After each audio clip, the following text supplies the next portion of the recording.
Il y a deux autres axes dans notre programme qui sont essentiels. Ce sont les infrastructures et l'agriculture. C'est la Guinée qui nourrissait la sous-région il n'y a pas si longtemps, et aujourd'hui la Guinée connaît la faim. Donc aujourd'hui le problème de la Guinée, c'est la sécurité alimentaire. Donc nous allons faire en sorte que le Guinéen puisse se nourrir en Guinée, lui-même, par lui-même. Et pour ce faire, nous avons une ambition au niveau de l'agriculture qui nous permettrait non seulement de réussir cette sécurité alimentaire, mais surtout d'aller jusqu'à l'autosuffisance alimentaire. Et au-delà de l'autosuffisance alimentaire, ça nous permettrait de combattre un mal endémique ici, qui est l'exode rural. Aujourd'hui, tout le monde est à Conakry, tout le monde a fait de Conakry la Guinée, tout simplement parce que l'agriculture est par terre.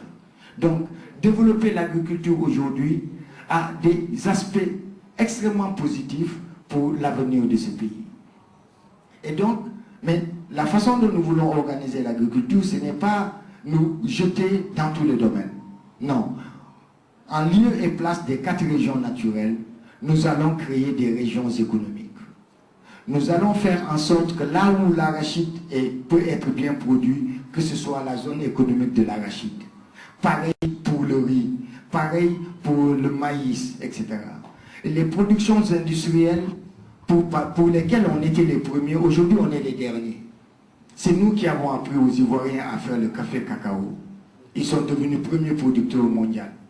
Donc c'est pour vous dire qu'aujourd'hui, vouloir aller taquiner ou rivaliser avec ces gens nous ferait perdre du temps. Le temps nous est compté, la Guinée n'a plus le temps. Donc nous allons mettre l'accent sur les cultures vivrières, maraîchères aussi. Nous allons faire en sorte que les Guinéens puissent produire leur consommation personnelle propre et l'exportation. Aujourd'hui, l'Europe va se ravitailler jusqu'en Afrique du Sud. L'Europe va se ravitailler loin de la Guinée, à 15 000 km. Nous sommes à 6 000 km. Donc aujourd'hui, si nous développons ces activités, nous pourrions faire en sorte que la Guinée puisse non seulement nourrir sa population, mais rééquilibrer ce qu'on appelle la balance des paiements, la balance commerciale. Parce qu'aujourd'hui, nous importons pour plus de 4 000 tonnes de riz. C'est inadmissible. Quand on connaît notre pluviométrie, quand on connaît la richesse de notre sous-sol, ça veut dire qu'il n'y a pas de travail dans ce sens. La Guinée pourrait se permettre vraiment de ne pas importer quoi que ce soit. Les infrastructures, c'est ce qui a permis aux pays émergents de s'en sortir, tels que la Chine, l'Inde, le Brésil. On ne peut pas produire, on ne peut pas devenir riche, on ne peut pas se développer si on ne produit pas. Donc aujourd'hui, nous allons faire en sorte que grâce à l'agriculture et aux infrastructures, que nous puissions décoller. Le décollage économique de la Guinée sera à partir de cet axe. Et je ne vous parle pas maintenant de tout ce qui concerne notre politique environnementale, le tourisme, des domaines à défricher, des domaines pour lesquels nous mettrons, si j'ose le dire, le paquet, afin que nous puissions nous en sortir. Donc le programme de la GECI est vaste, immense et prometteur, visionnaire. Grâce à ce programme, nous voulons montrer à la Guinée ce que sera ce pays dans 5 ans, dans 10 ans, dans 20 ans. Nous sommes là pour la génération, nous sommes là pour l'avenir. C'est pourquoi nous faisons preuve de prospective en vendant ce projet aux Guinéens. Maintenant, par rapport aux élections, vous savez, il ne faut pas confondre. Nous avons toujours dit des choses qui se sont vérifiées par la suite. Encore aujourd'hui, nous pensons que la meilleure façon d'aller vers tout ce que tout le monde appelle les élections libres et transparentes, c'est de baliser la transition.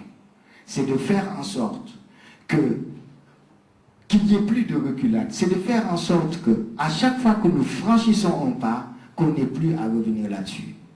C'est pourquoi en Guinée, on vit dans le cycle perpétuel de l'éternel recommencement. Parce que nous confondons vitesse et précipitation. Aujourd'hui, tout est priorité, tout est à faire. Mais c'est parce que tout est à faire qu'il faut qu'à chaque fois qu'on en finit avec quelque chose, qu'on ne revienne plus là-dessus. Sinon, on va tout le temps revenir en arrière. Donc cette transition aujourd'hui, nous, on n'a pas été écoutés, mais en bon démocrate, démocrates, nous sommes obligés de prendre le train en marche. Et je puis vous dire que nous sommes une fois de plus mal barrés. Vous permettez que je repose la question, la deuxième question de commencer par les législatives. On voulait faire les élections législatives et permettre aux 10 formations politiques qui arriveraient en tête d'aller directement à l'élection présidentielle. Une économie de coûts, de temps, on utiliserait le même personnel, on utiliserait les mêmes locaux, on ferait en sorte que la Guinée gagne du temps.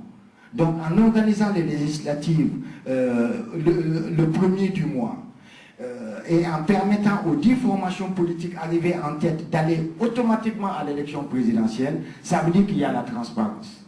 On ne va pas coopter, on ne va pas éliminer des partis, on ne va pas monter des grands chevaux, parce qu'ils vont tout faire pour écarter certains partis. Alors qu'en disant, ok, on va aux élections législatives, les 10 premières formations vont à l'élection présidentielle, c'est ce qu'on appelle la transparence et la justice.